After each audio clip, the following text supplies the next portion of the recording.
Hola, hola, buenas noches a todos. Ya vamos a dar inicio, espero que se encuentren muy bien. Nada más quiero ver si se escucha bien todo, si está todo en orden.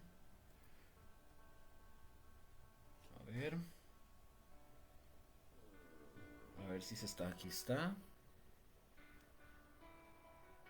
A ver si se está transmitiendo, sí. Para ver. Hola, hola.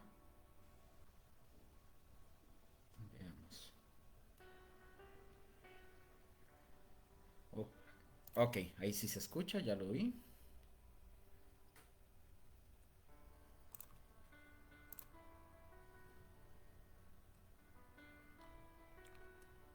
Ok, para ver.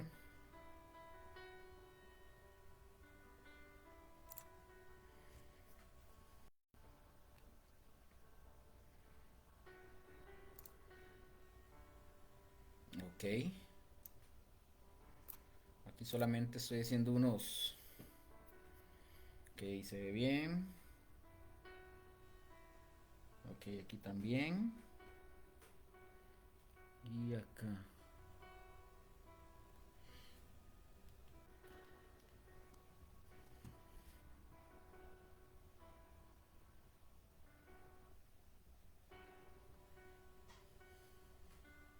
Ok. Bueno, mis hermanos, espero que todos se encuentren muy, pero muy bien. Feliz Navidad, ¿verdad? Atrasada porque hoy estamos 26, hoy estamos, gracias al Señor, 26 de diciembre del 2024 y este año ha pasado rapidísimo. Ayer estaba hablando con mi esposa y esto fue demasiado rápido, de verdad, el tiempo está volando. Este mes no duró nada, nada, nada. El tan esperado diciembre y no dura nada. Pero bueno, gracias a Dios aquí estamos y de verdad, les mando un saludo a todos también. Ahorita, si ustedes se fijan, estoy en un lugar completamente diferente. Estoy haciendo invasión a la propiedad privada. No, mentira. Estoy en la casa de los pastores de José y de Mónica. Tuve un inconveniente en mi casa con el tema del internet, entonces necesitaba conectarme para poder dar el estudio bíblico del día de hoy. Entonces tuve que venirme a la casa de ellos para poder tomar el internet y obviamente dar la- el estudio hoy acá. Estoy nada más viendo unos detallitos y ya vamos a iniciar. Con la ayuda de verdad de nuestro Señor vamos a poder iniciar. Y bueno, y como dije, feliz Navidad para todos. Ojalá que la hayan pasado bien bonito, ¿verdad? Con sus familias, en sus casas. Y no me refiero bien bonito a que tenga que ser con regalos. Algunas personas no reciben nada. Lo importante es poder estar con nuestros familiares, ¿verdad? Poder compartir con ellos, que en realidad eso es lo que vale. No importa si le dieron o no le dieron. Los que más batallan con eso son los chiquillos, ¿verdad? Cuando uno está chiquillo uno quiere regalos. Ya cuando uno es adulto uno comprende que en realidad lo esencial de todo el evento navideño tiene que ver con poder estar en familia, poder tener un tiempo uno, con el núcleo principal, digamos, si usted es casado, como en mi caso, compartir con mi familia directa, mi esposa, mi hija y mi suegra que vive con nosotros, por ejemplo, pero también compartir con nosotros familiares, que sean tíos, tías, sobrinos, primos, etcétera, abuelo, abuela, de estar, etcétera, y poder compartir que eso es en realidad lo que vale. Y ojalá que no sea solamente una vez al año, ojalá poder hacer esto. Yo le digo a mi esposa, es que para poder celebrar algo o poder darle algo a alguien, no necesariamente tiene que ser en diciembre o no necesariamente tiene que ser en un cumpleaños, sino que es en cualquier momento que se pueda compartir y dar algo. Pero espero de verdad que la hayan pasado muy pero muy bien. Y también recordar de que también hay otras personas que tal vez no la pasaron tan bien por una diversidad de cosas que pudieron haber pasado. Algunos tuvieron pérdidas de familiares, otros por un sinfín de razones, tal vez sin casa, tal vez sin trabajo, muchas cosas. Entonces, también acordarnos de ellos, nosotros como cristianos, poder estar orando por estas personas, independientemente si nos hicieron daño o no, hay que orar por ellos. Bueno, vamos a darle gracias a Dios. Vamos a iniciar con el estudio bíblico del día de hoy, dándole gracias al Señor porque es necesario, imperativo, ¿verdad? Darle gracias al Señor siempre, en todo momento. Y tal vez algunos dirán, pero Luker, pero hasta en diciembre, o sea, la palabra de Dios no se debe de detener nunca. De hecho, donde estemos, nosotros tenemos que ser como el arca del pacto, llevar la presencia de Dios donde nosotros estemos. Y si vamos de vacaciones y estamos en alguna parte, eh, dar la palabra de Dios, siempre transmitir la palabra de Dios, eh, darla. Por ejemplo, nosotros vamos a salir de vacaciones no en esta temporada porque no se puede, para nosotros está ahorita difícil, porque es muy difícil para mi esposa, para mi familia. Donde nosotros vamos siempre es allá a Limón. Ya para estas temporadas Limón está llenísimo, está muy lleno de gente, entonces no vamos, tomamos la decisión de hacerlo ahora en enero, Dios primero, pero allá donde nosotros estemos, y si Dios a nosotros nos presta la vida y a mí, allá donde yo voy a estar, si logro tener internet, transmitiremos igual el estudio bíblico como debe de ser, siempre, no se va a detener. Obviamente hay momentos, por ejemplo, que la congregación, este, momentos en los que sí la congregación puede cerrarse para que las familias compartan con sus familiares un domingo, que compartan con los familiares, entonces hay momentos que sí, pero a lo que yo voy es que la palabra de Dios nunca se debe de detener. La congregación, el edificio como tal, puede estar cerrado, pero igual la palabra de Dios nunca puede detener de transmitirse. Bueno, Señor, gracias te damos en esta noche para dar inicio. Gracias por tu palabra, Señor, por tu instrucción, por lo que tú nos vas a enseñar, Señor, lo que tú nos vas a entregar, con todo lo que hemos venido aprendiendo, Señor. Te damos gracias en esta noche y te doy gracias por cada familia representada, Señor, de los que estén aquí, por cada, Señor, por cada persona, por aquellas personas que estén pasando por momentos difíciles, Señor. En el nombre de Jesús yo te pido, Señor, que tú los fortalezcas, Señor, en el nombre de Jesús, y traigas salvación incluso a estas personas y a las familias, Señor, en el nombre de Jesús. Encomendamos a ti esta palabra, este estudio, Señor, de lo que tú nos vas a dar. En el nombre de Cristo Jesús. Amén y amén. Bueno, bueno, gracias a Dios. Como dije, un jueves más, ¿verdad? De estudio bíblico. Gracias por las bondades de verdad del Señor. Estamos aquí. Y, y pues, bueno, vamos a dar inicio. Vamos a ver dónde quedamos porque creo que me moví aquí en el estudio un poquito. Ok. La semana pasada, mis hermanos, estábamos viendo, ya entramos en el capítulo 27 de Mateo. Déjenme nada más buscarlo aquí, nada más como para refrescar en qué habíamos quedado. Habíamos iniciado y habíamos visto en el capítulo 27, creo que habíamos visto hasta el 4 si más no me equivoco. Ya lo voy buscando. Decía desde el versículo 1 hasta el versículo 3, que habíamos hablado algo con respecto, que decía una palabra sobre Judas que decía que arrepentido había devuelto las monedas. Dice, versículo, voy a leerlo del 1 hasta el 4, que creo que fue donde quedamos. Dice, venía la mañana todos los principales sacerdotes, de Mateo 27, venía la mañana todos los principales sacerdotes y los ancianos del pueblo entraron en consejo contra Jesús para entregarle a la muerte. Y le llevaron atado y le entregaron a Poncio Pilato. Entonces, versículo 3 es ahí donde habíamos quedado. Entonces Judas, el que le había entregado, viendo que era condenado, o sea, Cristo, devolvió arrepentido las 30 piezas de plata a los principales sacerdotes y a los ancianos. Versículo 4 diciendo, yo he pecado entregando sangre inocente. Mas ellos, los ancianos y los líderes, dijeron, ¿qué nos importa a nosotros? Allá tú. Ahí vamos a iniciar. La semana pasada yo les comenté a ustedes que hablamos un momento sobre el tema de lo que era esa frase del arrepentimiento, porque yo lo mencioné y lo vuelvo a repetir. Lo digo abiertamente porque está en internet, ustedes los pueden buscar. Yo les comenté a ustedes que en una predicación de este hombre de Dante Gebel Él habló sobre que Judas se había arrepentido y que hay personas que sostienen de que Judas de verdad se arrepintió y que está en el cielo. Entonces yo dije que íbamos a refutar esa idea errónea totalmente y viendo que esta palabra, esta frase exclusivamente en el versículo 3, ese arrepentido habíamos visto una, dos, tres, cuatro, cinco palabras que traducen o que se traducen por arrepentimiento. Habíamos visto dos que estaban en el Antiguo Testamento, dos de ellas eran Naham y Shub, que estas en el Antiguo Testamento, en el hebreo, estas hablan sobre arrepentimiento. Vimos también en el Nuevo Testamento que en el griego encontrábamos ahí, por lo menos ahí tres que yo puse, tres que son metanoeo, era metamelomai y metanoia.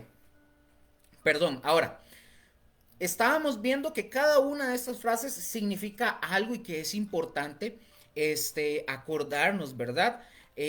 Por ejemplo, para darles esta idea, estábamos viendo que, por ejemplo, metanoeo, en el caso de metanoeo, que significaba un cambio de mente, cambio de propósito con respecto al pecado. Es decir, mi mente dice, yo ya no voy a hacer eso porque es un pecado. Eso significa metanoeo, eso significa un cambio de mente. Ya no queremos pensar más en eso y no queremos hacer más esas cosas. Vimos también, bueno, es que esta palabra se arrepintiera ahí, ese es metanoeo, es un cambio de mente y de propósito. También vimos la palabra que aparece, por ejemplo, aquí en Mateo 27, versículo 3, cuando dice que devolvió arrepentido. ¿Se acuerdan que mencionamos que esa palabra era en el griego, era metamelomai, que significa remordimiento, pero sin cambio alguno? Es decir, no hubo un arrepentimiento. Es decir, no cambió. Solamente hubo un remordimiento. No se arrepintió del pecado. Solamente le dolió, sí, tuvo un remordimiento ahí de ver de lo que hizo y de ver cómo le estaban tratando a Jesús, pero no hubo un cambio, no hubo un cambio genuino. Y la tercera que vimos era metanoia, que esta palabra significa un cambio de actitud, un cambio de conducta con respecto al pecado y respecto al mal. Es decir, que ya nosotros cambiamos, ya no queremos nada con el pecado y nada con lo malo. Y eso implica, dijimos, un cambio de vida. Eso lo habíamos mencionado. Y la semana pasada también yo les iba a comentar a ustedes que el arrepentimiento nosotros tenemos que entender que es un cambio total cuando hablamos de arrepentimiento, ¿verdad? De metanoeo o de metanoia, no de metamelomai, porque metamelomai es remordimiento.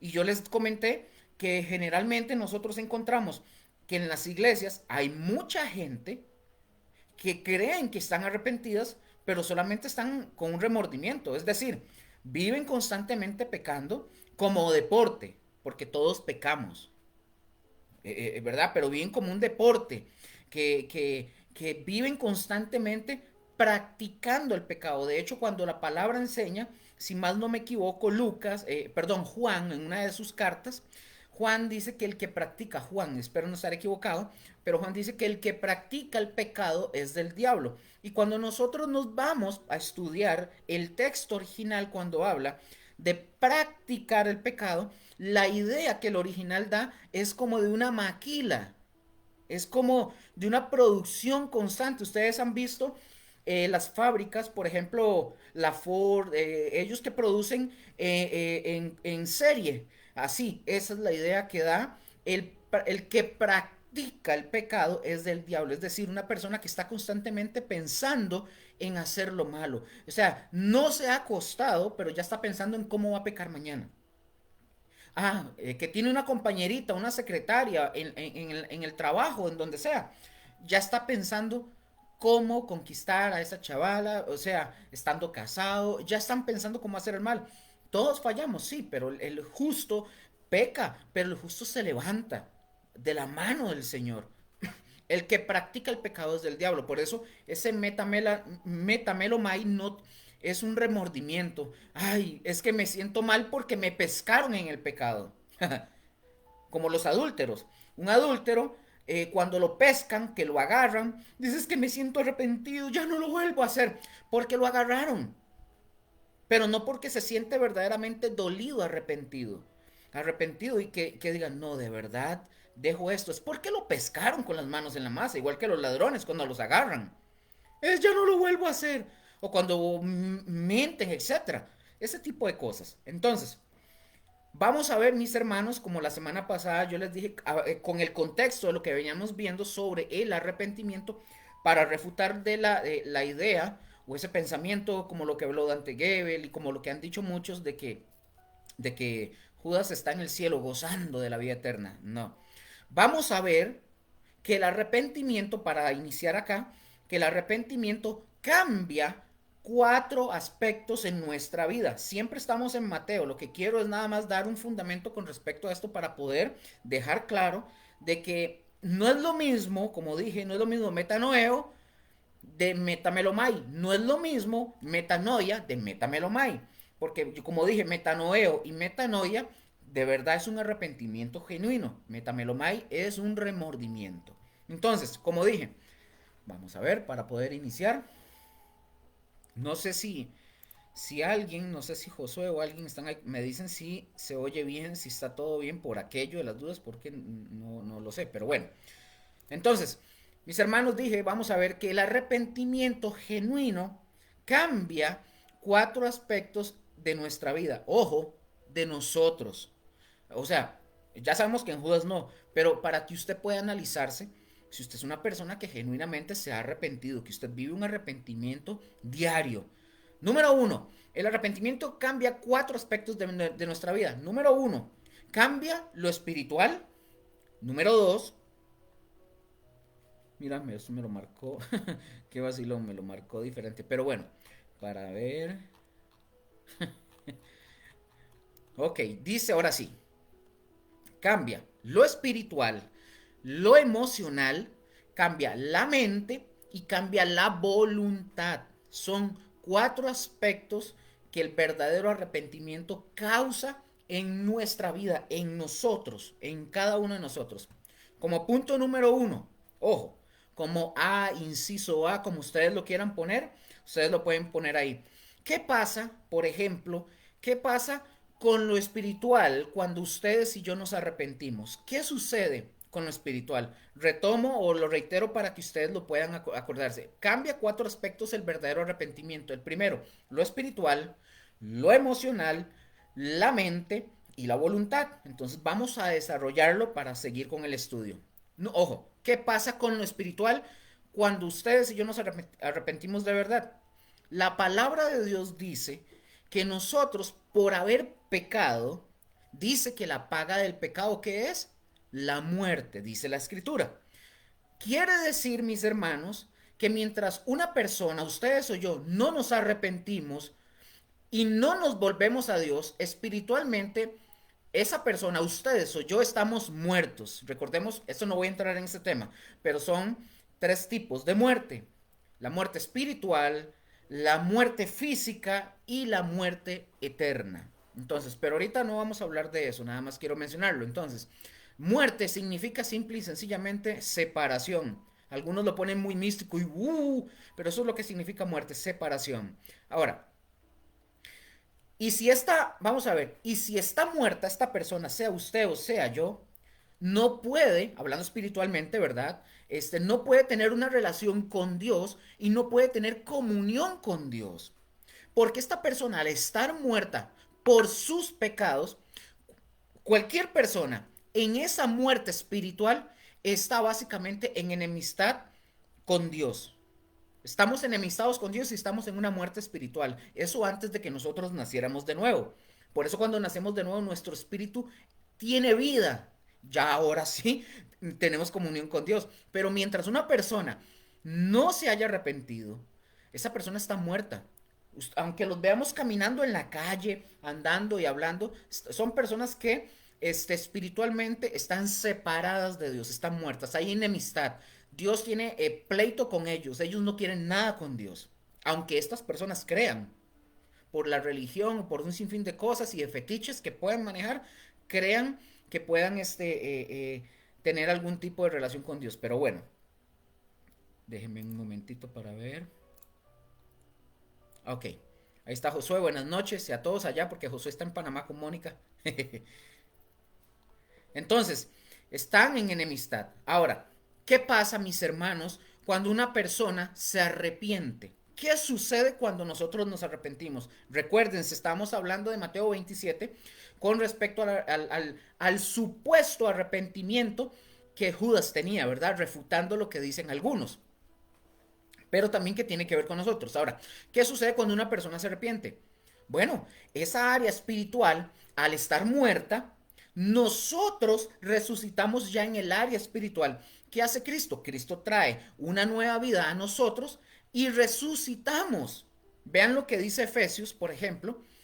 Efesios capítulo 2, versículo 1. Vean lo que dice. Y les recuerdo, por favor, apunten los versículos, este, o vean su Biblia. Yo entiendo que hay personas que tal vez no llegan tan rápido para ver la Biblia, pero voy a tratar de hacer una pausa para que puedan. Pero repito, si no pueden, posteriormente pueden volver a repetir el video para poder corroborar lo que nosotros estamos hablando en el estudio. Ok, dice Efesios capítulo 2, versículo 1. Dice la escritura, y Él os dio vida a vosotros. ¿Cuándo? ¿Cuándo nos dio vida? Dice, cuando estabais muertos, separados en vuestros delitos y pecados. Eso como primer punto. Ahora el segundo punto, o inciso B, como le quieran poner. El arrepentimiento afecta nuestras emociones. Ojo, ojo. Ya vimos que el arrepentimiento, ¿qué pasa con lo espiritual, verdad? Ahora vamos a ver qué pasa con las emociones. ¿Qué sucede cuando nosotros o cualquier otra persona se arrepiente? ¿Qué pasa con las emociones? El arrepentimiento va a cambiar nuestra manera de sentirnos ante el pecado. Repito esto, el arrepentimiento va a cambiar nuestra manera de sentir, perdón, va a cambiar nuestra manera de sentirnos ante el pecado. ¿Por qué, Luker? Porque antes ustedes y yo, díganme si es cierto o si es mentira, me lo pueden escribir ahí. Díganme si es verdad o es mentira. Cuando ustedes y yo antes pecábamos, ¿verdad que no sentíamos nada? No había un sentimiento que nos hiciera ver bien o mal aquello que hacíamos, ¿verdad? Pero cuando nos arrepentimos, ¿qué sucede? Hay un dolor, hay una tristeza en nosotros. ¿O no? ¿O solo me pasa a mí? Porque, porque, porque sabemos que no hemos obrado bien, porque sabemos que no hemos hecho lo que Dios esperaba que ustedes y yo hiciéramos. Yo a veces me acuerdo de las cosas que yo hacía, o sea, a veces íbamos, mentíamos, robábamos, falsificábamos y hacíamos cosas que más bien nosotros sentíamos un gusto y un placer más bien de hacerlas y ojalá de repetirlas. Pero ahora ya no, ya con el pecado, cuando ya nosotros nos arrepentimos, nosotros sentimos de una manera diferente ante el pecado. Cuando yo he pecado y cuando peco, yo me siento mal, me da vergüenza. Tengo que acercarme al Señor, Señor, de verdad perdóname. Hice esto, de verdad perdón, límpiame, porque ya me estorba, ¿verdad? Dice José, el arrepentimiento nos cambia nuestros sentimientos ante el pecado. Eso es lo que pone, es correcto. Entonces, ven mis hermanos, ¿qué es entonces? ¿Qué es lo primero en cuanto a sentimientos? ¿Qué hace? Trae a nuestras, ojo, pongan atención, el arrepentimiento trae a nuestras emociones la necesidad de Dios. Necesitamos de Dios, sí o sí. Cuando ustedes y yo nos arrepentimos, nos damos cuenta, ojo, nos damos cuenta que necesitamos de Dios. No huimos, no hacemos como Adán y Eva que se esconden. Así hacemos cuando no estamos arrepentidos. Nos queremos esconder de Dios, de la presencia de Dios, tratando de taparnos con nuestras hojas de higuera del servicio, con nuestras obras de ir a darle comida a la gente, con nuestras obras de tratar de cantar o de hacer algo, tratando de disimular ese pecado como que si Dios no viera, como que si Dios fuera tonto, como que si Dios fuera tontito y Él no se va a dar cuenta. Entonces empezamos a escondernos o simplemente huimos y dejamos todo tirado. Ya no voy a la iglesia, ya no me congrego, dejo todo porque me siento sucio, me siento hipócrita. Yo no quiero ser hipócrita, mejor me tiro completamente al pecado y sigo pecando a gusto, pero ya no quiero ser hipócrita. No, mis hermanos, un verdadero arrepentimiento de verdad nos hace darnos cuenta que necesitamos más bien de Dios en lugar de alejarnos. No podemos pasar un solo día, dígame si es cierto o no, no podemos pasar un solo día sin que Dios nos hable o nos diga algo, sin poder ir a su palabra y recibir un mensaje de parte de Él. Simple y sencillo. El arrepentimiento no solo cambia, mis hermanos, nuestros sentimientos con respecto al pecado, también cambia nuestros sentimientos en la forma correcta como debemos de tenerlos. Punto C, inciso C, o 3, como lo quieran poner, vamos al siguiente. El arrepentimiento, ya lo hemos dicho en todas las definiciones de las palabras, que es un cambio de mente. Es decir, hay un cambio total en nuestra mente con respecto al pecado. Ahora, nuestro punto de vista en la mente hacia el pecado ya cambia. ¿Cómo, Luker? ¿Cómo es eso que ya cambia? Bueno, este aspecto con nuestra mente con respecto al pecado, en primer lugar, ahora ya nosotros con el arrepentimiento reconocemos el pecado, ya lo reconocemos. Reconocemos lo que es el pecado y mediante el arrepentimiento nosotros somos capaces también con nuestra mente de calificar el pecado como Dios lo califica, no como yo lo califico, sino como Dios lo califica. Y por lo tanto, si lo calificamos como Dios califica el pecado, nosotros dejamos de ofrecer resistencia y aceptamos la realidad como Dios nos la está presentando. No sé si me doy a entender. No sé si me doy a entender. Ahí me pueden escribir porque aquí, ahora sí, tengo aquí el teléfono, entonces puedo ver si alguien comenta. Ahí ya vi que Rose también comentó y Josué. Otra vez, hola a todos. Entonces, punto número D o inciso D o 4, como le estén poniendo. Ya vimos hasta aquí. Hemos visto lo espiritual, lo emocional y la mente. Vamos con la cuarta, la voluntad. Vean qué interesante lo que viene. Mis hermanos, ojo, punto D. El hombre necesita del arrepentimiento en primer lugar para poder acercarse a Dios. No antes. Hay que arrepentirse para poder acercarse a Dios. Este arrepentimiento tiene que ser precisamente, ojo, con el reconocimiento en la mente, no resistir más a lo que Dios nos está confrontando. No podemos resistirlo. Es decir, si usted, que es pecador, y yo, o sea, vamos a decirlo así, si tú, usted, que eres un pecador, y por lo tanto, usted tiene que arrepentirse para, si quieres acercarte, perdón, si usted es pecador y usted quiere acercarse a Dios, simple y sencillo, tiene que arrepentirse. El arrepentimiento, también con respecto a lo que cambia nuestra mente, nos trae, ojo con esto, nos trae el convencimiento de que no solamente obramos el pecado, es decir, no solamente hicimos esta acción o aquella de pecado, ¿verdad? Sino que también nuestra mente, como ya se los dije hace un momento, reconocemos que somos pecadores. Que somos pecadores.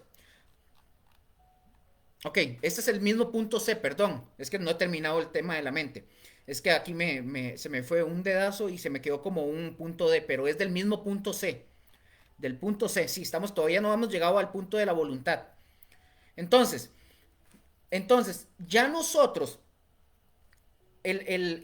como dije, el arrepentimiento también con respecto a lo que cambia nuestra mente, nos trae el convencimiento de que no solamente obramos el pecado, es decir, no solamente hicimos aquella acción o lo que hagamos como pecado, sino que también en nuestra mente, como lo acabo de mencionar, reconocemos que somos pecadores.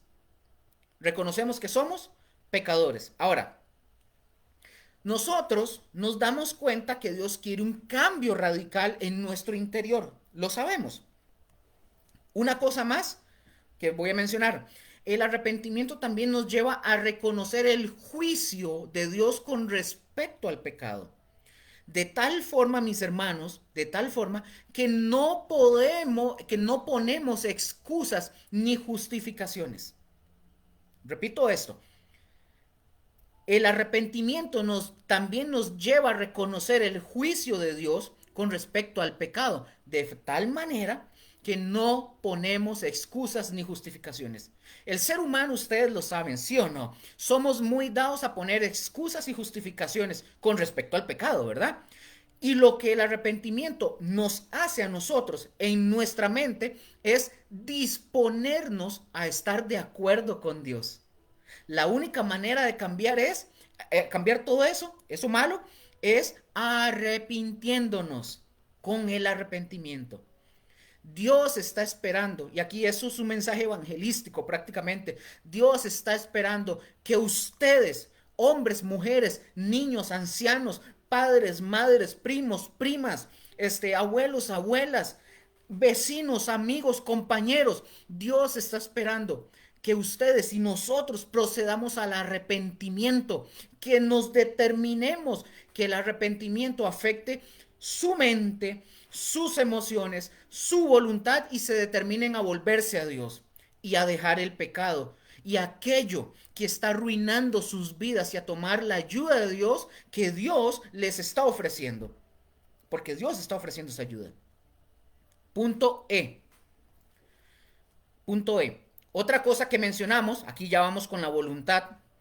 Otra cosa que mencionamos es que afecta nuestra voluntad, el arrepentimiento. ¿Por qué afecta nuestra voluntad, Luker? Porque nos decidimos a romper con el pecado, romper con toda la relación con el pecado. Ya nosotros no podemos seguir teniendo relación con el pecado. No podemos. Si nuestra voluntad, ojo con esto, si nuestra voluntad ya ha sido afectada realmente por el arrepentimiento, no podemos seguir teniendo relación con el pecado. Es más, no vamos a estar en paz, pecando en paz, como, uy, es que quiero hacer esto, pero ya mi voluntad y yo ya voy a estar así, es que no puedo, no debo. Vamos a batallar con la voluntad, sí, pero no vamos a poder pecar en paz. Lo digo por mí. Ay, Luker, estoy maquinando porque quiero pecar, pero no puedo. Porque no voy a pecar en paz, ni con una sonrisa. Porque cuando peco, más bien digo yo, no puede ser, Señor, ¿cómo? Puede ser, ayúdame, porque no puedo solo. No pecamos en paz. Un verdadero cristiano, mis hermanos, un verdadero cristiano que se ha arrepentido genuinamente, que ha tenido un genuino arrepentimiento en su vida, cuando comete un pecado, ya no se siente en paz. Ya no se puede pecar a gusto. No podemos. Por favor, díganme si estoy diciendo puras babosadas, ¿cierto o no? Ya no podemos pecar a gusto. Pero si usted, mi hermano, mi hermana que me está escuchando y me está viendo, si usted sigue pecando todavía a gusto, mmm, pregunto, como que el arrepentimiento que usted dice que tuvo, como que no fue muy genuino. Porque el arrepentimiento afecta la voluntad y hace que rompamos con toda relación con el pecado. Rechazamos nuestros viejos hábitos. Obviamente, hay cosas que recordemos que también parte de nuestra vida es progresiva. Vamos constantemente todos los días quitando cosas que ahí tenemos. No es que estamos ya, ¿verdad? Todos así como con una luz que nos alumbra el rostro. No. Pero tenemos que ir progresivamente. Entonces rechazamos nuestros viejos hábitos. ¿Cuáles eran, por ejemplo? Pregunto, no me tienen que responder. Si tienen la libertad y la confianza lo pueden escribir. Pero ¿cuáles eran tus viejos hábitos? ¿Qué te gustaba hacer antes? ¿Ah? ¿Qué te gustaba? ¿La mentira? ¿La fornicación? ¿El adulterio? ¿El homosexualismo? ¿Robar? ¿Fumar? ¿Tomar? ¿Ser mujeriego? ¿Engañar? ¿Ser falso? ¿Qué? Muchas de esas cosas pueden ser cosas que eran viejos hábitos. Pero si usted y yo nos hemos arrepentido genuinamente y el arrepentimiento ya ha afectado la voluntad suya y la mía, esto quiere decir que usted y yo ya no podemos seguir en los viejos hábitos, porque hemos adquirido una nueva vida. Como dije, el arrepentimiento afecta 4 áreas de nuestra vida: el espíritu, la mente, las emociones y la voluntad. Mis hermanos, para avanzar, esto es el resultado del arrepentimiento, que somos una nueva creación de Dios. Y ojo, ojo, esto es un tema muy interesante y muy profundo, pero evidentemente aquí yo no lo puedo dar. Ya no es el tema, pero eso es realmente el arrepentimiento, un cambio total en el ser humano. Entonces vamos a ir viendo con base, o con base, sí, al estudio, vamos a ir viendo, vamos a ir viendo que Judas no tuvo un verdadero arrepentimiento porque tiene esto. Espero que Facebook no se ponga, ¿verdad? Medio delicadito por las palabras, porque ahora hay que cuidarse hasta con las palabras que uno dice. Vamos a ver con el tema del suicidio más adelante, para que veamos. También voy a refutar esa idea que la gente que se desvive, dicen, ¿verdad? Para que no lo censure Facebook, este, eh, que se desvive. Algunos han dicho, hombres de Dios, muy reconocidos, doctores, que van al cielo. Vamos a comprobarlo más adelante. Entonces, continuamos, por favor, mis hermanos. Mateo 27, porque estamos hablando del tema del arrepentimiento para refutar ese pensamiento, esa idea, esa creencia de que Judas está en el cielo gozando de paz y de plenitud. No. Mateo 27, versículo 3 al 4 dice, entonces Judas, repito, porque la semana pasada una persona me dio un consejo, voy a tratar de ir lento con el tema para que esta persona pueda buscar bien el texto o apuntarlo. Mateo capítulo 27, versículo 3 y 4. Repito, Mateo capítulo 27, versículo 3 y 4. Dice lo siguiente. Entonces Judas, el que le había entregado, viendo que era condenado, devolvió arrepentido, métamelomai, arrepentido, con remordimiento, las 30 piezas de plata a los principales sacerdotes y a los ancianos, diciendo, yo he pecado entregando sangre inocente. Mas ellos dijeron, ¿qué nos importa a nosotros? Allá usted, ve a ver qué hace, básicamente le están diciendo. Ya nosotros, porque no voy a entrar más en ese tema, ya habíamos visto esta profecía, ¿verdad? La habíamos visto en Zacarías. Zacarías 11 del 12 al 13, sobre las 30 monedas. Por lo cual no vamos a tocar ese tema otra vez porque sería retroceder, no lo voy a hacer. Si usted, alguna persona no ha visto toda esta serie de estudios bíblicos, pues mi consejo es pueden ir a ver los anteriores como para que se ponga al hilo de lo que hemos venido enseñando. Ok, acá nosotros podemos ver que Judas, al estar lleno de remordimiento, no de arrepentimiento, a pesar de que sabía exactamente lo que había hecho, es decir, Judas está diciendo, yo he pecado entregando sangre inocente, él mismo lo reconoce. Judas estaba más arrepentido, pongan atención, Judas estaba más arrepentido por el resultado de su pecado que del pecado en sí. No sé si me di a entender. Repito esto. Judas estaba más arrepentido por el resultado de su pecado que del pecado en sí. Él estaba arrepentido del pecado porque vio lo que estaban haciendo con Jesús, pero no estaba arrepentido del pecado en sí mismo. Estaba con ese remordimiento de ver lo que su falsedad hizo, pero él no estaba arrepentido de su pecado. No sé si me doy a entender. Hay una gran diferencia entre estar arrepentido debido al pecado y estar arrepentido por el pecado. Son dos cosas muy diferentes. Ojo con esto. Cuando Judas al arrojar el dinero, las monedas al templo, la naos es la cámara interior de un templo, propiamente el santuario donde los sacerdotes estaban autorizados a entrar. Ahora, lo que Judas quería era, tirando las monedas en ese sentido, lo que Judas quería era involucrar a los sacerdotes en el crimen. Era era una forma de decir, ustedes también son culpables de esto, tomen su cochina plata, es lo que básicamente estaba diciendo. Eso era lo que quería decir. Ahora, ojo con esto, voy a leerles tres comentarios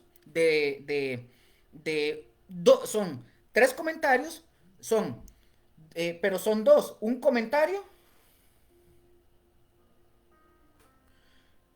eh, un comentario es de uno y los otros dos son de un mismo comentarista. Dice el primero: el acto de un hombre desesperado, decidido a que ellos debían recibir el dinero y tal vez esperando que pudiera ser una especie de expiación por su pecado. Esto lo dice un comentarista. Ahora vean los otros dos comentarios del mismo comentarista, valga la redundancia. Dice: todo esto sucedió al ver que era condenado Jesús. Tal vez Judas esperaba que Jesús se liberara milagrosamente de sus captores.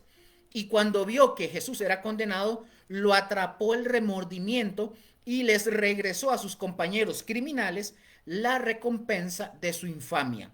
Y sigue diciendo este mismo comentarista: sangre inocente. Judas había estado con nuestro Señor en público y en privado.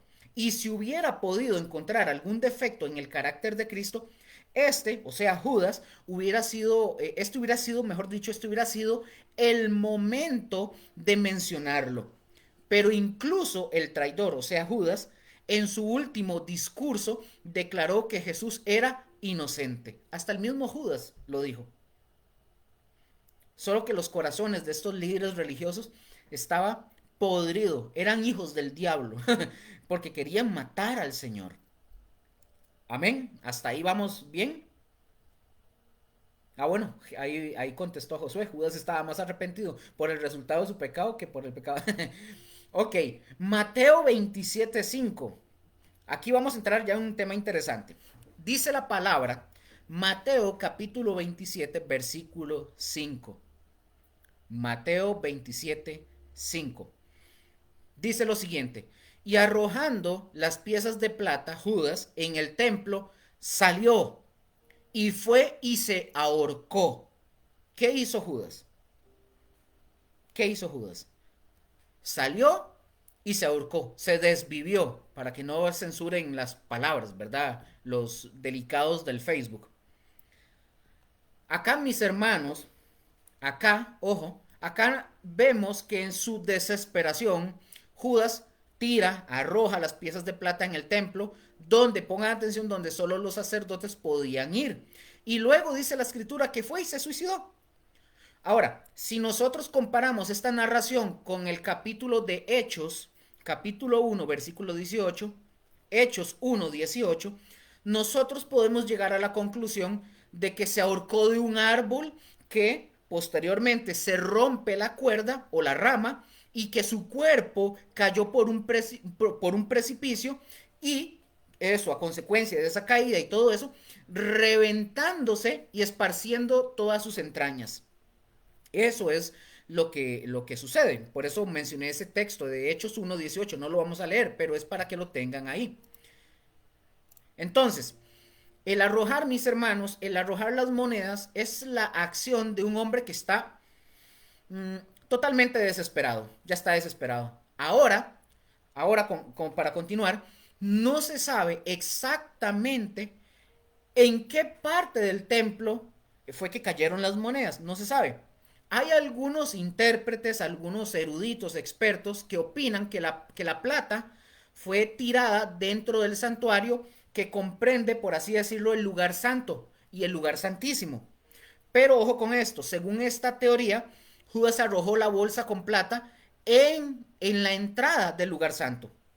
Estos eruditos o estas personas, ¿verdad? Son expertos, ¿verdad? Yo no puedo decirles si están bien o mal, pero dicen ellos, o ellos se basan en esta conclusión, en el hecho de que el original, o sea, el texto original que se usa para templo, usa una palabra que realmente significa santuario. Cuando dice que las tiró en el templo, esa palabra en el original significa santuario. Sin embargo, las palabras pueden tener su historia. Por ejemplo, En Juan capítulo 19 se utiliza la misma palabra santuario, por ejemplo, pero sin embargo, probablemente todo el templo, incluidos los atrios, es lo indicado, porque si no, de otro modo, los judíos no le hubieran dicho a Judas, no, perdón, a Judas no hubieran dicho ellos, 46 años ha estado en proceso de construcción, porque estaba en proceso de construcción. Ahora, es diferente si nosotros al traducir esta palabra, uno utiliza santuario o templo como el equivalente al español, ¿verdad? Al español nuestro. Si se entiende que santuario no siempre se refiere al interior del templo, o sea, al lugar santo y lugar santísimo, sino que también puede tener un sentido más amplio. Al asignar esto, es claro que Judas no arrojó necesariamente las monedas en el lugar santo. Más o menos, para que pudiéramos entender. Esto no es fundamental. El hecho fue que arrojó las monedas. Pero es un dato para que lo tengan. Ahora, vamos con estos principales sacerdotes. Es la hipocresía, mis hermanos, de los principales sacerdotes era algo transparente. Se notaba, eran hipócritas. Ellos no querían contaminarse con el precio de sangre. Ojo, ojo, a pesar de que era un precio que ellos mismos pagaron. Ojo con eso. Ellos muy finitos, no se querían contaminar con esa plata, pero ellos mismos la pagaron. Vea qué hipocresía. Eso es ser hipócrita. Dos comentarios de un solo comentarista, se los leo. Estos líderes religiosos trataron a su siervo Judas muy mal. Los tentadores, ojo con esto, lo que dice este comentarista, los tentadores nunca son buenos consoladores. Aquellos que son instrumentos del diablo para ordenar, para persuadir o atraer a los hombres a pecar, no les concederán ningún alivio cuando lleguen a ser atormentados por lo que han hecho. Esto lo dice, ahora dice este comentarista en otro comentario. Dios en Deuteronomio capítulo 23 versículo 18 había prohibido llevar el precio de una prostituta o de un perro dentro del templo. Esto habían interpretado ellos de toda ganancia impura. Así como ustedes lo ven. Así que los líderes, los religiosos, ¿verdad? Los principales sacerdotes eran unos totales y completos hipócritas, malos. Mateo 27:5, nuevamente, por favor. Mateo capítulo 27, versículo 5.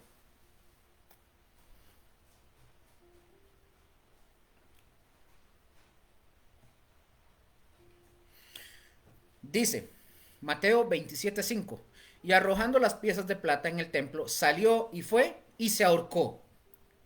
Ojo con esto. En su remordimiento, falto obviamente de arrepentimiento y desesperación, Judas, ¿qué hizo? Se suicidó.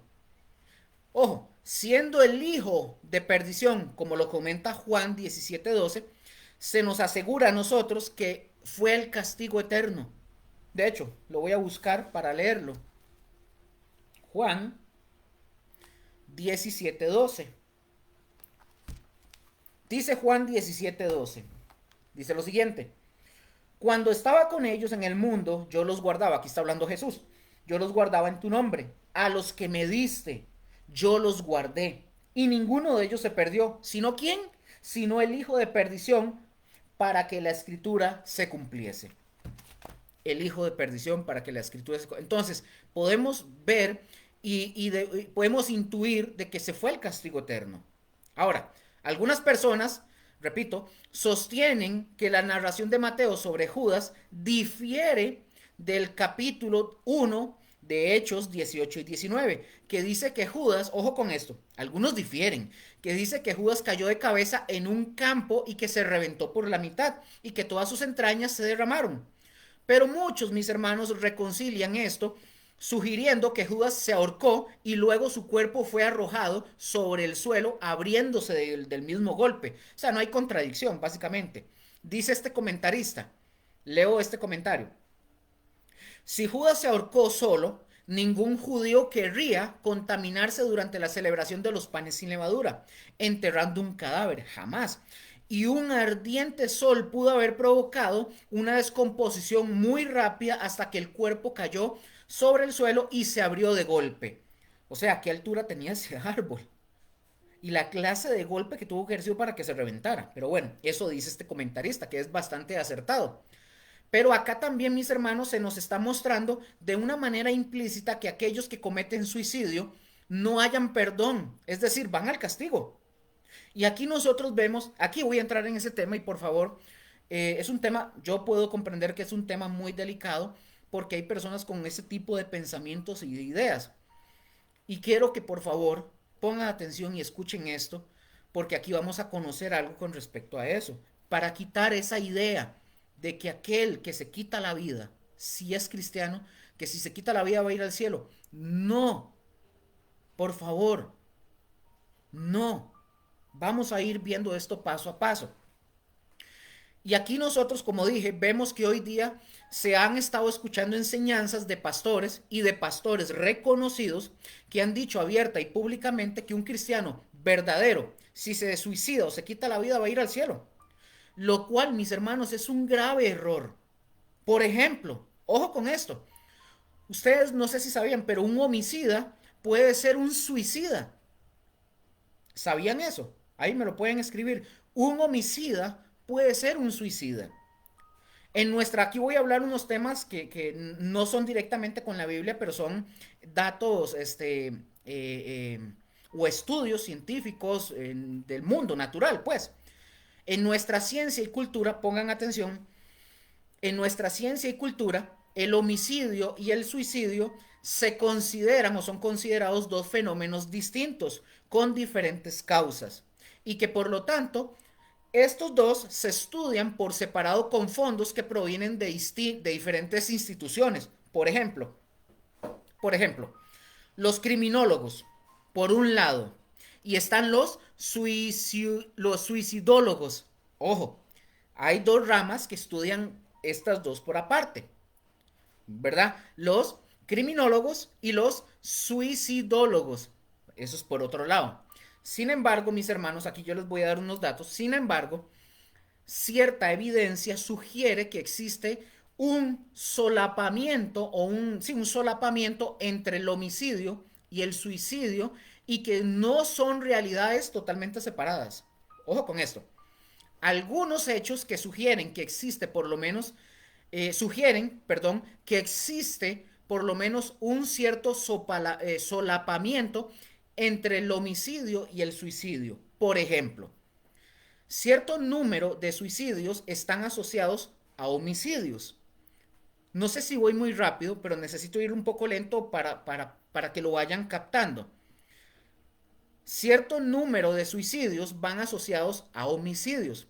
¿Cómo se les llama a esto, Luker? Se les llama de diversas maneras. Pero una etiqueta bastante extendida es la de suicidios ampliados.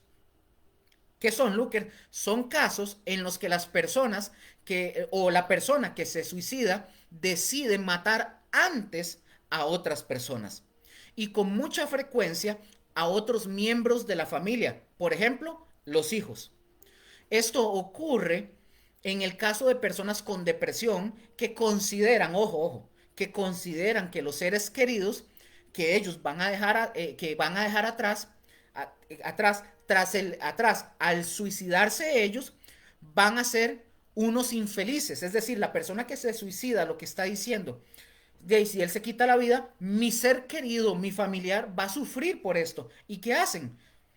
Deciden ahorrarles a estas personas el sufrimiento y lo que hacen es asesinarlos. O sea, antes de suicidarse, asesina para que supuestamente sus familiares o los seres queridos no sufran. Por ejemplo, en este estudio les voy a comentar el caso de Masada. No es extendido, pero quiero comentarles el caso del suicidio masivo de Masada. Todavía no, ya lo vamos a ver. Ahora, también existen por otro lado homicidios que acaban luego en suicidio. Creo que lo hemos visto en las noticias. Y el fenómeno se llama del homicidio-suicidio. Ahora, por ejemplo, en el caso de los homicidios de pareja, las cifras varían según las muestras, pero un porcentaje significativo de los homicidios, alrededor del 30%, son homicidios, suicidios. También está descrito que la suicidalidad o la ideación del suicidio, amenaza de suicidio, intentos de suicidio previos. O sea, eso es un factor de riesgo para el homicidio de pareja. No sé si me estoy dando a entender. No me ha clausurado Facebook. No, no, ahí vamos. Ahora, fuera del contexto de la pareja o de la familia, hay muchos casos de asesinatos en masa que acaban en suicidio, o el sujeto que sabe que va a ser abatido, lo que se ha denominado como suicidio por la policía. Y algunos expertos consideran este tipo de homicidio, suicidio, como un suicidio en esencia. Por ejemplo, yo no sé si ustedes se acuerdan del caso de David Koresh allá en Waco, Texas, una secta religiosa. Está el caso de Jim Jones y de muchos más que podemos mencionar, que ustedes pueden ir a investigar, de casos de hombres que por malas interpretaciones se llevan a la gente consigo y causan este tipo de sectas. Eso ahí lo pueden ir buscando. El de Jim Jones, ese es muy conocido. Y el de David Koresh de Waco, Texas. Lo pueden buscar. Además, también mis hermanos, este, todo lo anterior, existe también de todo lo anterior que dijimos, existe un tipo de suicidio que ha recibido diversos nombres, que se llama suicidio con intención hostil. También hay otro que se le llama suicidio sansónico. ¿A qué le suena sansónico? El suicidio sansónico, ¿no le suena como a Sansón? De ahí viene. O venganza.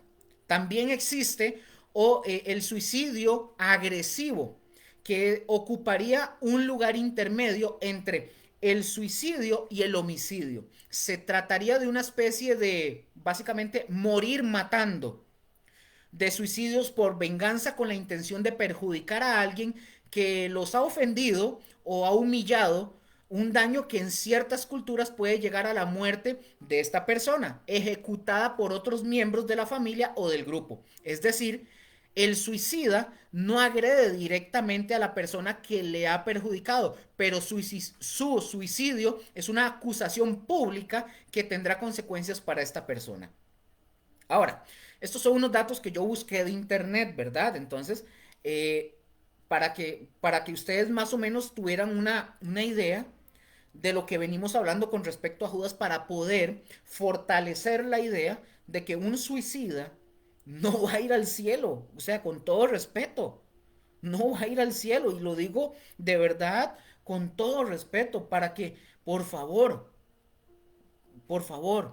acudan a de verdad, primeramente al Señor y a alguien que pueda apoyar si alguien tiene un tipo de pensamiento como ese. Ahora, en síntesis, mis hermanos, en síntesis, veamos qué hora es, si tengo chance todavía. En síntesis, algunos consideran, por ejemplo, a Sansón como un caso de suicidio, el que está en Jueces 16, en capítulo 16, para que lo puedan leer ustedes en sus casas. Jueces 16, ahí lo leen completo. Pero el objetivo, mis hermanos, de Sansón era matar a los filisteos, no a sí mismo. Si lo vemos, eso era lo que él estaba buscando, matar a los filisteos, no a sí mismo. Pero la Biblia, mis hermanos, considera que el suicidio es igual al asesinato. Es lo que es, asesinarse a uno mismo, básicamente. Ahora, quiero comentarles, quiero que si ustedes nunca lo han escuchado, quiero que lo conozcan porque también existe este caso. Repito, todo eso tiene que ver con la idea. Estoy tratando de verdad de fortalecer el tema de que el suicidio no es la mejor opción. Por favor. No, no, es más, no es ni la mejor opción, no es la opción. Pero bueno, veamos el caso de Masada. Esto está muy conocido. Usted puede ir a internet, lo googlea y usted va a conocer el caso de Masada. Yo voy a dar un resumen básico. El suicidio colectivo de Masada. El ataque de Masada, mis hermanos, es el mayor suicidio colectivo de la historia y fue fue el punto y final de la revuelta judía que se llevó a cabo entre el 66 al 73 después de Cristo.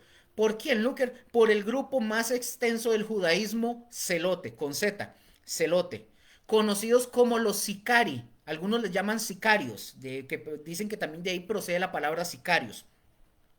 La revuelta sería prácticamente sofocada por el emperador Vespasiano, pero quedó Masada en las alturas como un punto indomable de ese alzamiento que se dio. Ahora, alrededor del año 66 después de Cristo, los sicari, o sea, los celotes, que esto es traducido también del latín como hombres daga, eran asesinos que tenían como objetivo acabar con el control romano de Jerusalén. ¿Qué hacían? Se encargaban de matar a todos. Vean lo que hacían estos celotes o estos sicari. Ellos se encargaban de matar a todas aquellas personas judías a favor del imperio romano. Y luego, ¿qué hacían? Desaparecían, eran magos. Se camuflaban entre la multitud y la misión de ellos era que el miedo de ser asesinado, hiciese que nadie simpatizara con la potencia invasora, es decir, con los romanos, que ningún judío se hiciera simpatizante. Por ejemplo, Flavio Josefo, en una de sus obras, se llama La Guerra de los Judíos. Por cierto, este libro yo lo tengo, si alguien lo quiere, yo se lo puedo compartir en PDF. La Guerra de los Judíos. Flavio Josefo se refiere a los sicari del siguiente modo. Él dice de ellos: los sicari, los sicari trataron a los judíos que se habían sometido a los romanos como enemigos y saquearon todas sus propiedades. En una aldea hebrea masacraron a 700 personas, donde la mayoría eran mujeres y niños. Eso está en las páginas 295 y 296 del libro que les acabo de mencionar, que se llama La Guerra de los Judíos, de Flavio Josefo. Si alguien lo quiere, me escribe por WhatsApp y yo se lo comparto con todo gusto.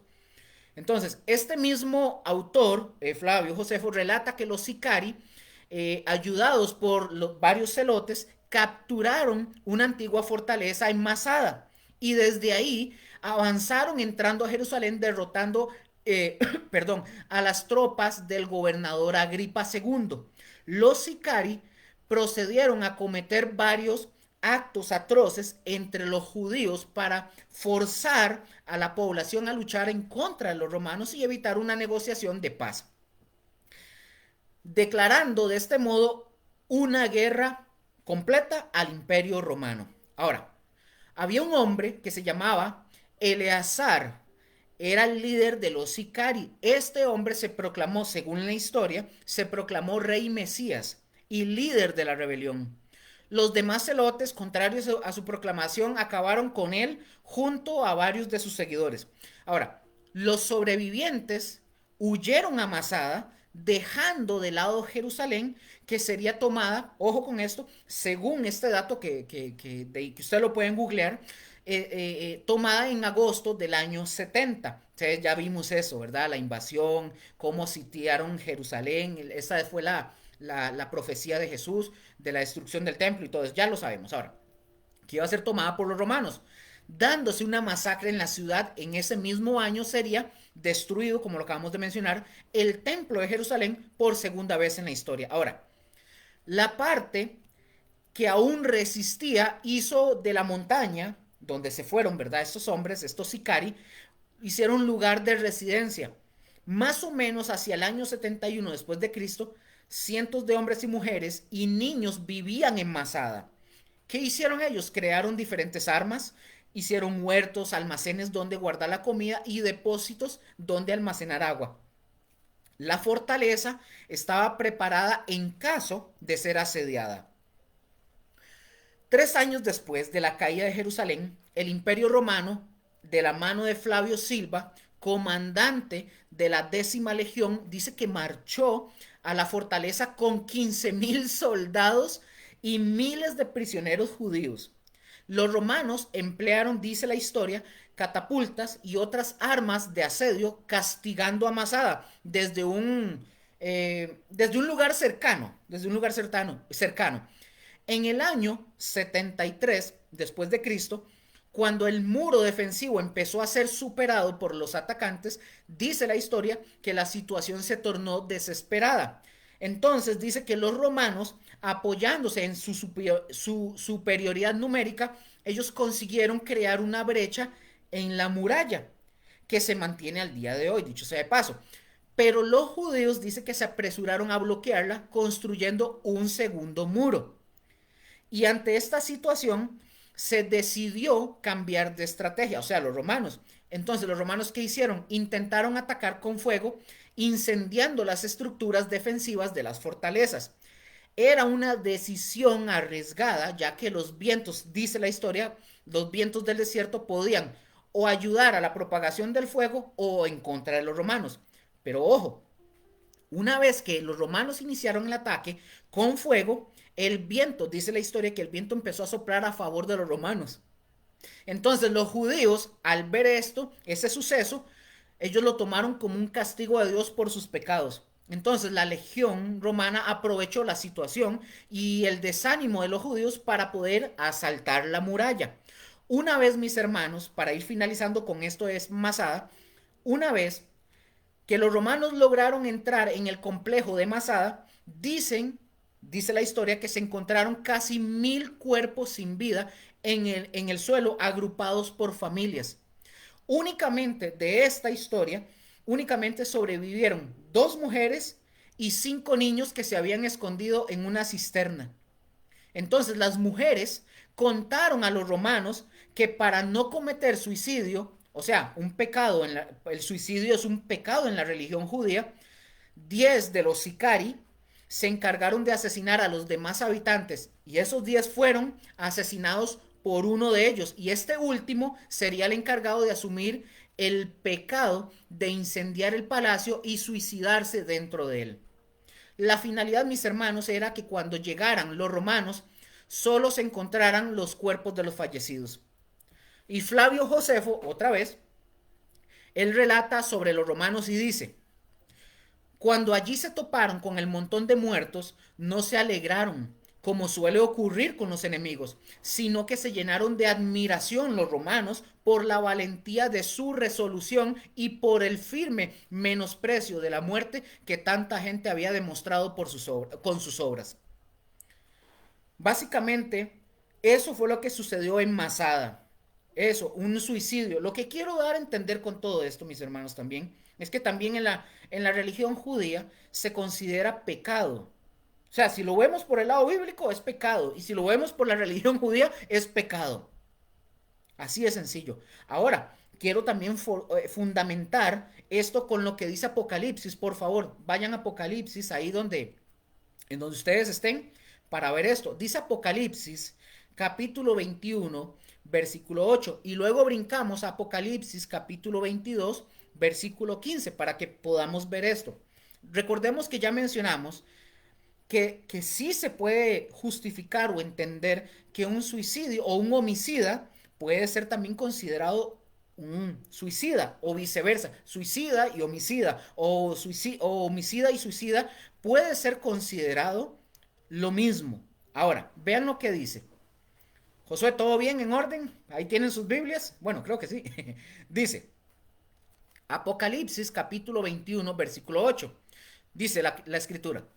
Pero los cobardes e incrédulos, los abominables y homicidas, ojo, los fornicarios y hechiceros, los idólatras y todos los mentirosos tendrán su parte en el lago que arde con fuego y azufre, que es la muerte segunda. Apocalipsis capítulo 22, versículo 15. Nada más ahí le dan vuelta a la hojita. Ojo lo que dice. Mas los perros estarán fuera, y los hechiceros, los fornicarios, los homicidas, los idólatras y todo aquel que ama y hace mentira. Ahora, Mateo 27, versículo 6.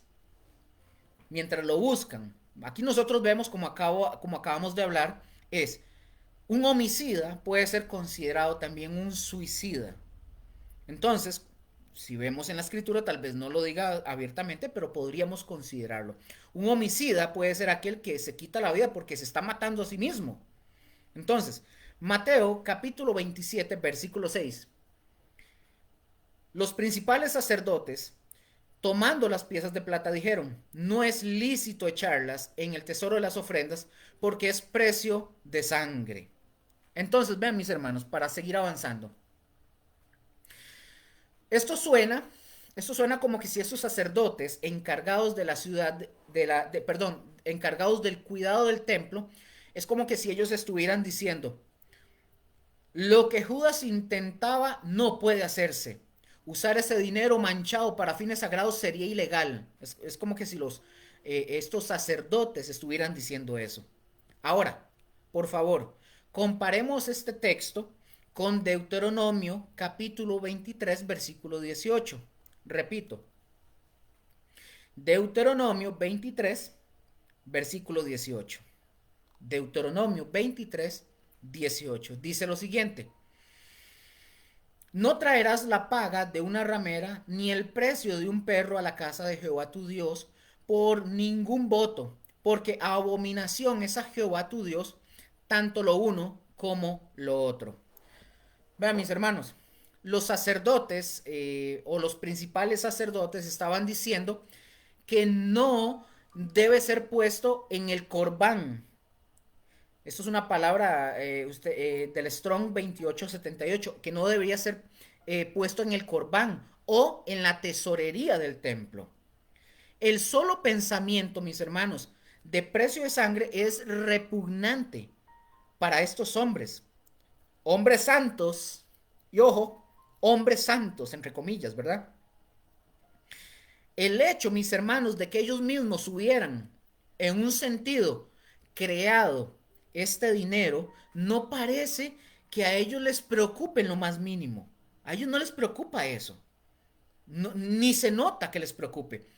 Estos hombres podían ser tan concienzudos cuando se llegaba, por ejemplo, se llegaba al cumplimiento meticuloso de la ley en asuntos o aún asuntos de menor importancia que no dañaran lo que ellos consideraban como su propio interés personal. Por ejemplo, en cuestiones mucho más importantes tales como, por ejemplo, la justicia, la misericordia y la fidelidad, ellos no eran tan escrupulosos. A ellos les resbalaba como si nada. A ellos no les importaba, mis hermanos, no les importaba en ninguna forma pagar un precio de sangre para echar manos a su enemigo Jesús y asesinarlo. No les importaba. Pero en este caso, estos sacerdotes se parecían a los escribas y a los fariseos. El resultado de sus, ojo, el resultado de sus decisiones acerca de las 30 piezas de plata se relata como lo vimos en el versículo 7, ya lo habíamos visto. Ahora, estos hombres, y ahorita vemos ese versículo, estos hombres eran demasiado, ojo, espirituales para poner el dinero en el tesoro del templo. Eran los culpables, eran los que culpablemente habían pagado ese dinero para que les fuera entregado el mismo Jesús, el Mesías. Esto no parecía a estos hombres, no parecía en lo más mínimo preocuparles.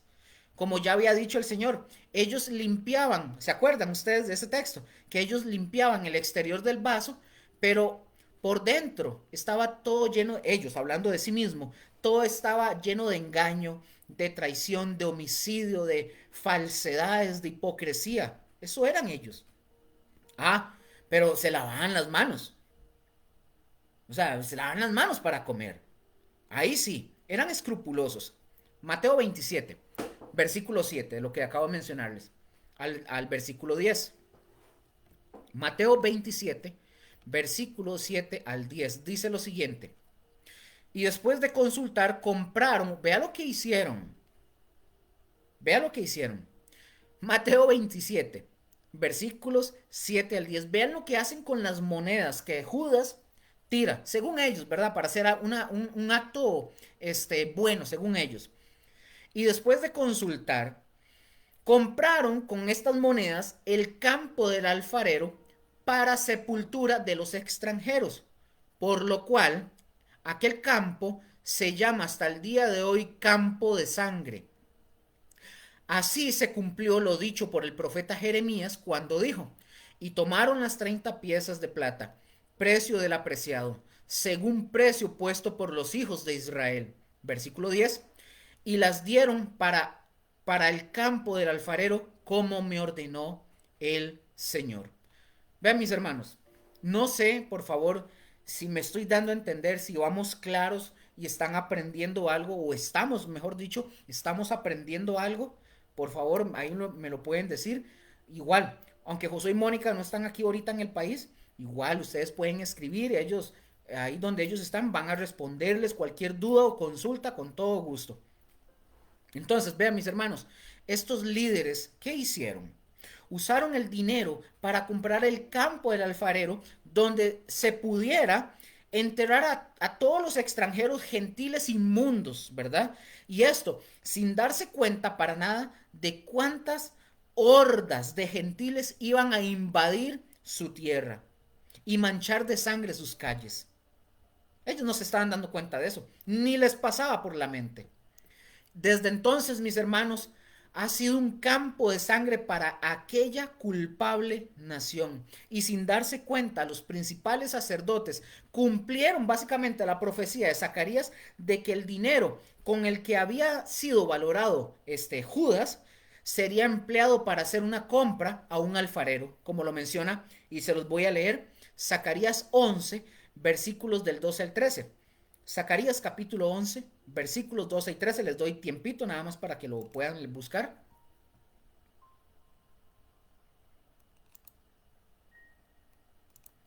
Zacarías 11, versículos 12 al 13, dice lo siguiente, y les dije, si os parece bien, dadme mi salario, aquí está hablando Zacarías, y si no, dejadlo.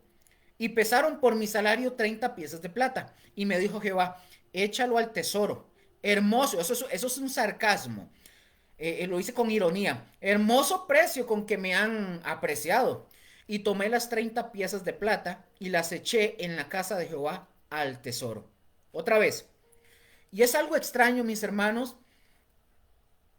Sí, tengo chance. Y es algo extraño. El pasaje de Zacarías tiene una lectura alternativa. Dice tesoro por alfarero. En la versión, la Biblia de las Américas, dice eso, que pone alfarero, pone tesoro, creo que es que pone alfarero por tesoro. Los sacerdotes sentían reservas acerca de echar, recordemos eso, sentían reservas acerca de echar el dinero de sangre en el tesoro. De este modo, cumplieron la profecía de la otra lectura al darlo al alfarero, o sea, a cambio de su campo. Mateo, por ejemplo, Mateo, si ustedes se prestan atención, Mateo le atribuye, mejor dicho, la profecía a Jeremías. Se la atribuye a Jeremías, aunque evidentemente procede del libro de Zacarías. Probablemente Mateo asigna esta cita a Jeremías porque, aquí les comento, porque el profeta Jeremías encabezaba el rollo profético que empleaba según el antiguo orden preservado en muchos manuscritos hebreos y conocido en la traducción talmúdica, así es como se le llama. Pero si los sacerdotes, por ejemplo, pensaban que por medio de esta buena obra podían limpiar sus corazones y sus manos, estaban totalmente equivocados. En el futuro, mis hermanos, este campo de sangre sería llamado, perdón, en el futuro este campo sería llamado campo de sangre. O en el griego es Akeldama, en el griego, ¿verdad? Akeldama, ya sabemos que traducido es Aceldama, del Strong 184. Vean lo que dice Hechos, perdón, Hechos capítulo 1, versículo 19. Hechos 1, versículo 19. Dice lo siguiente. Y fue notorio a todos los habitantes de Jerusalén, de tal manera que aquel campo se llama en su propia lengua Aceldama, que quiere decir campo de sangre. Vamos a Mateo, nos devolvemos de Hechos, así, chucu, chucu, chucu, dándole vueltas a la página. Mateo capítulo 27, versículo 8. Vean lo que dice. por lo cual aquel campo se llama hasta el día de hoy campo de sangre.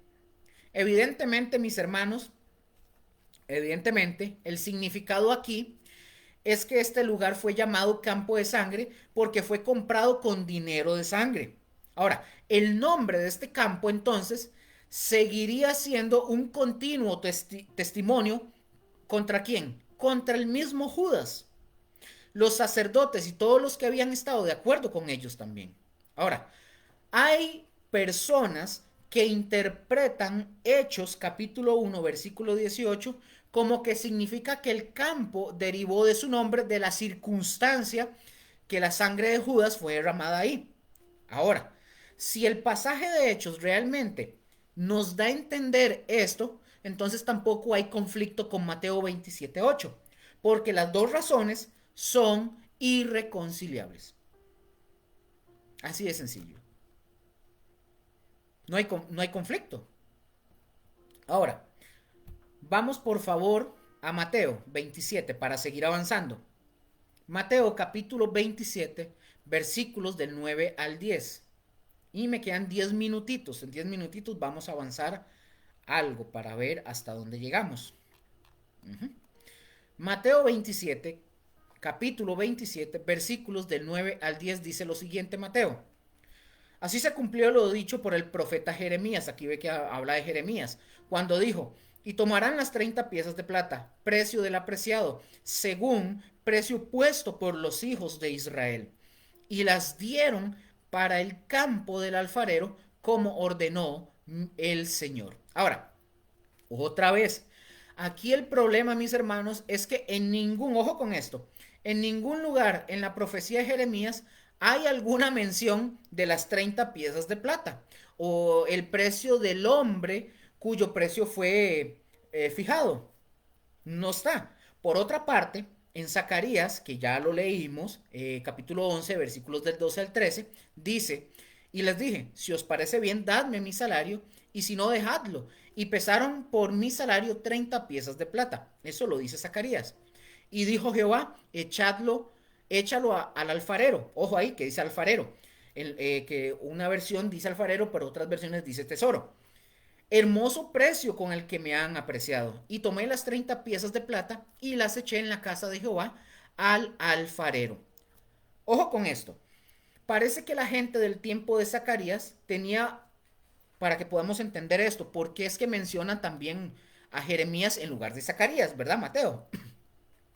Mis hermanos, pareciera que en el tiempo de Zacarías las personas tenían una muy baja opinión de Zacarías como pastor y en consecuencia le pagaban solamente 30 monedas de plata por sus trabajos. Entonces, el profeta dice, ¿algo pasó?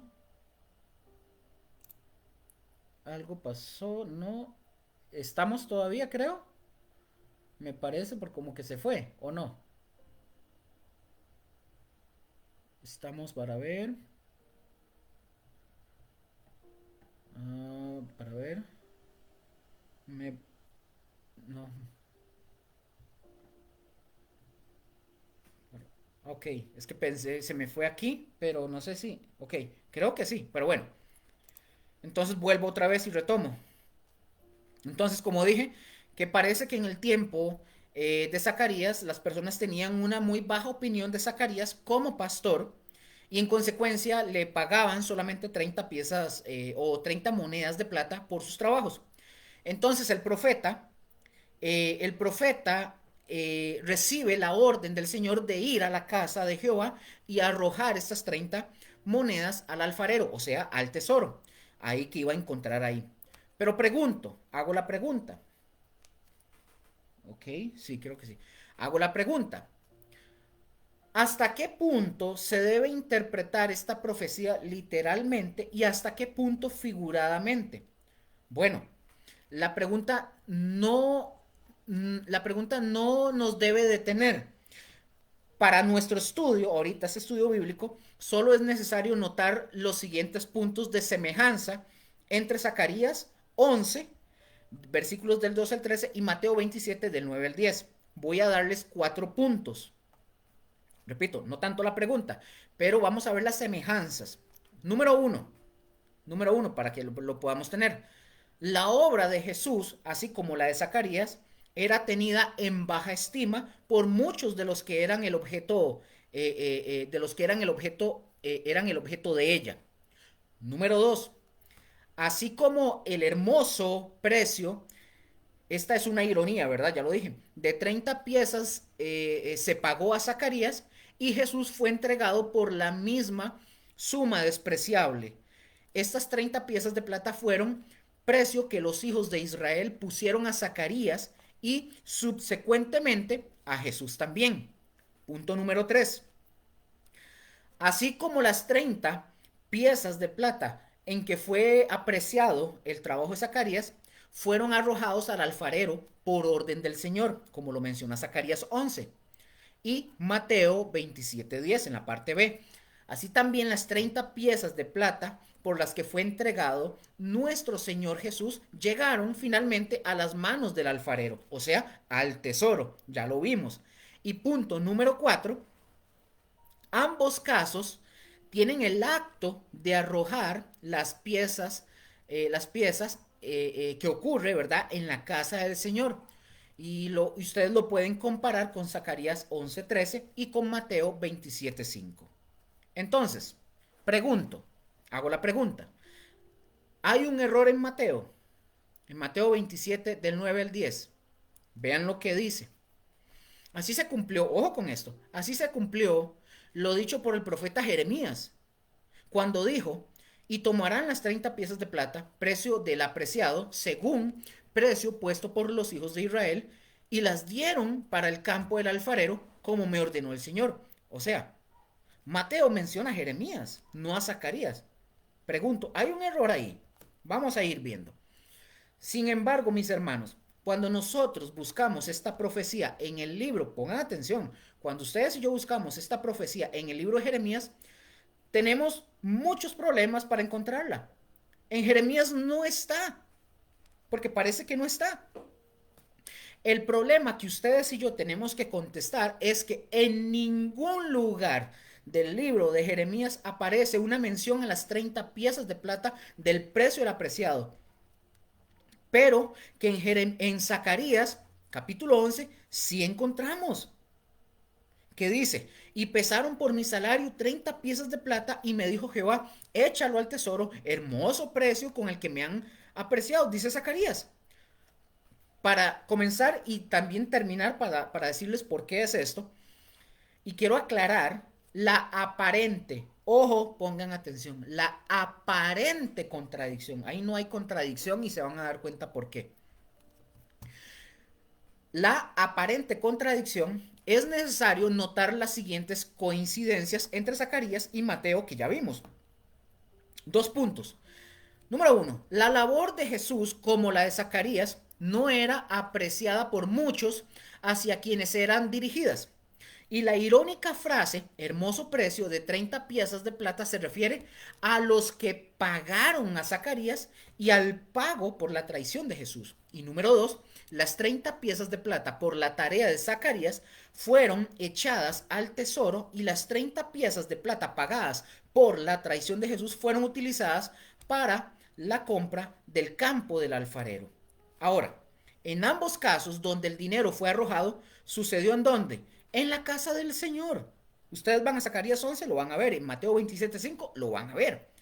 Entonces, hasta aquí, mis hermanos, en esto que estamos viendo o venimos viendo y estudiando, encontramos una concordancia entre la profecía de Zacarías y su cumplimiento en la relación hacia Jesús.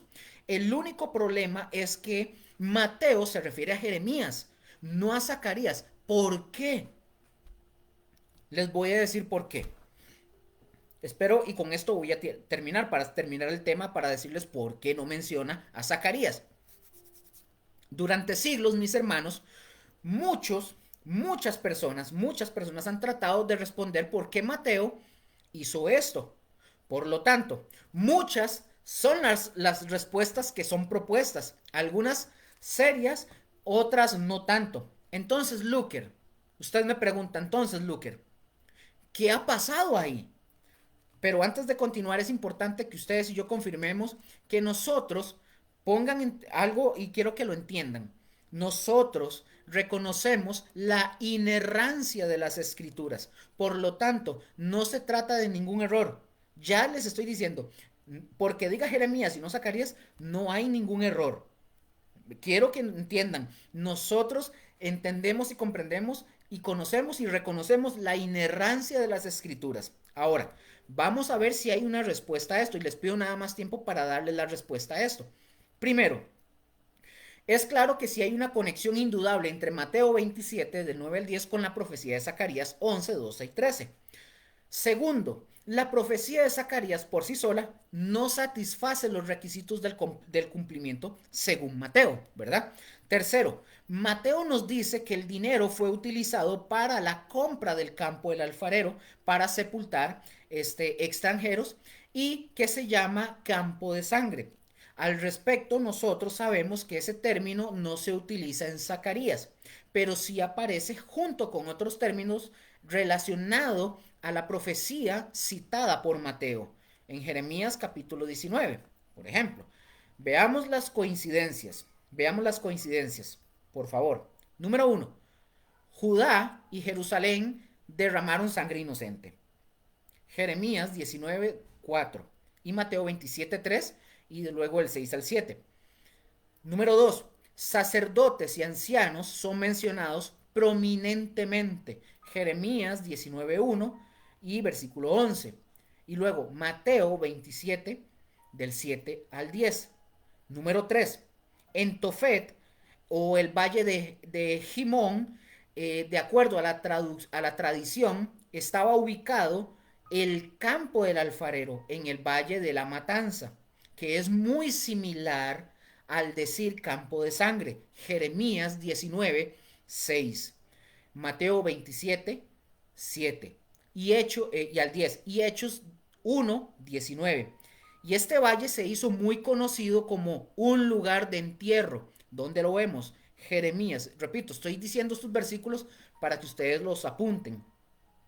Jeremías 19, 11 y Mateo 27, 7. Ahora, para ir cerrando esto, es claro, mis hermanos, es muy claro que tanto Zacarías como Jeremías tenían profecías que se cumplían en el evento que Mateo menciona. Porque es entonces que si ambos profetas estaban reflejados en el cumplimiento de Mateo, en este evangelio se nombra únicamente a Jeremías.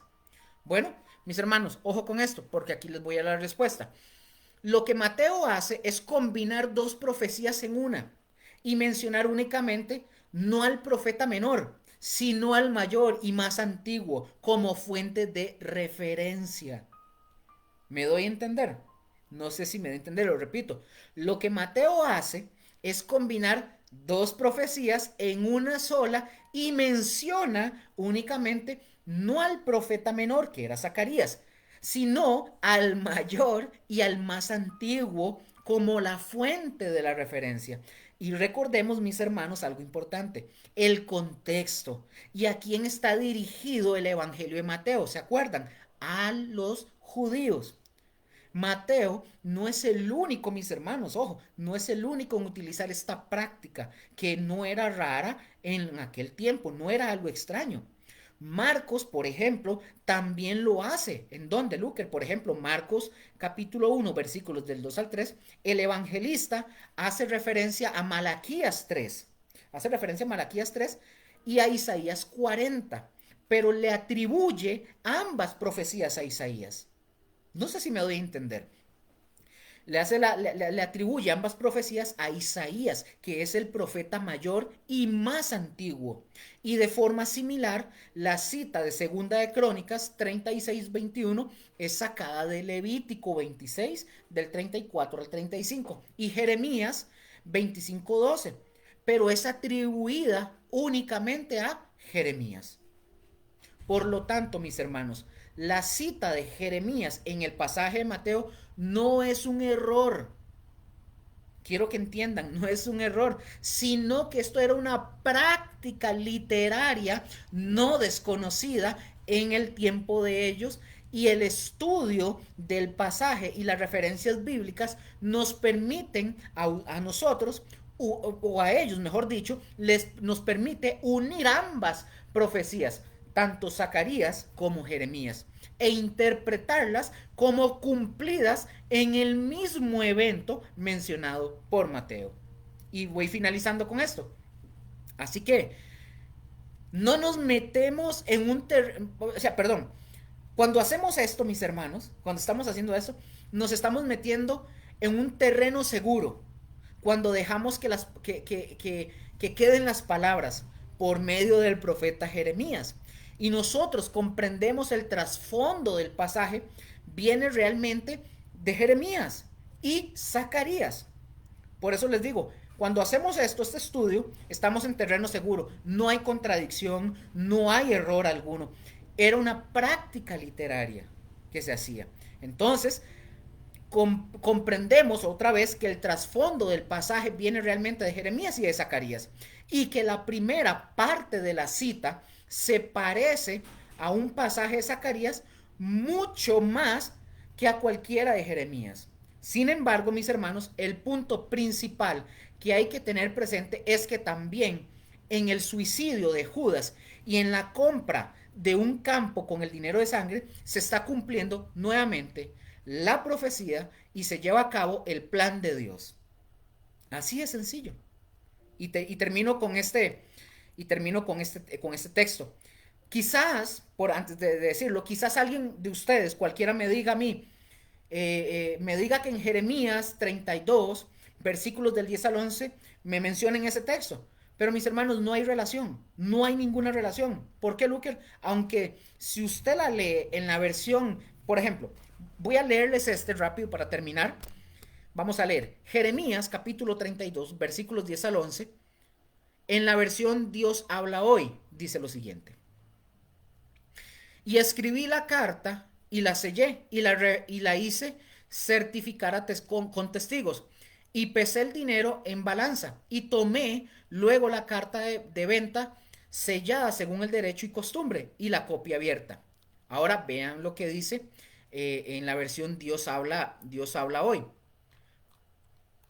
Dice, le compré el campo a mi primo Anamel. Le entregué 17 monedas de plata, que fue el precio convenido. Y puse el contrato por escrito, sellado y firmado por los testigos. Entonces, mis hermanos, como estamos viendo, no tiene relación. No tiene relación alguna en poder observar de que no tiene nada que ver. Cuando Mateo dice que esa profecía se la atribuye a Jeremías, ya comprendemos, mis hermanos, que era una práctica literaria que ellos hacían. Le atribuyen al profeta mayor para no dársela al profeta menor, pero en realidad están hablando de Zacarías. Igual aquí, si alguien me dice, pero Lucas, vea, Jeremías 32, 10 al 11 lo dice. Se los leí en la versión Dios habla hoy para que vean que no tiene relación alguna.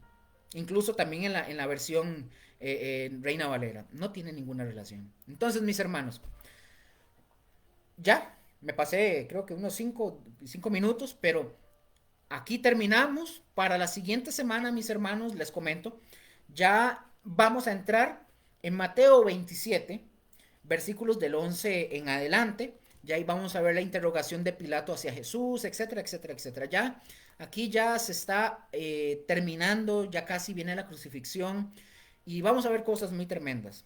Entonces los invito a que sigan con el estudio y que inviten a personas, que compartan la enseñanza con personas que no conocen de Cristo, que ustedes lo que están aprendiendo aquí, tómenlo, hagan bosquejos, estudien, métanse más, no se queden solo con lo que ven aquí, investiguen y, y vamos a aprender todos bien.